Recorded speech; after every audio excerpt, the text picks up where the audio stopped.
کہ وہ کوئی بھی ہو، وہ ضروری نہیں ہے کہ صرف شریف ہی ہو یا میاں ساتھ لکھا ہو تو اس کو ہی صرف عدالتیں ریلیف دے، بلکہ جس کا بھی ہو، چاہے وہ کوئی امیر ہو، غریب ہو، طاقتور ہو یا وہ نادار ہو، جو بھی ہو، اس کا جو ہے وہ انصاف کرنا آپ کا کام ہے۔ دوسرا کیس لگا ہوا تھا سائفر والا، سائفر والے کی اپیل جو ہے آپ دیکھ رہے ہیں کہ اتنے عرصہ سے چل رہی ہے، اس میں بھی سلمان صفدر صاحب ابھی کھڑے ہی ہوئے ہیں، تو چیف صاحب کہنے لگے کہ میں نے سپریم کورٹ میں جانا ہے اور میٹنگ ہے ایک، اس لیے جو ہے آج نہیں ہو سکتا، تو وہ اس کو کل پہ ملتوی کیا گیا ہے۔ سائفر والا کیس بھی ظلم ہے،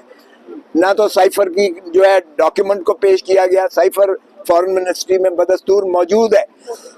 اس کا مندرجات اور متن کبھی پیش نہیں ہوا۔ آپ نے آبزرویشن سن لی، عدالت نے کہا کہ بھائی جس مدعا پر آپ نے ایک شخص کو سزا دی ہے وہ مدعا عدالت کے سامنے کبھی پیش ہی نہیں کیا گیا، جب پیش ہی نہیں کیا گیا تو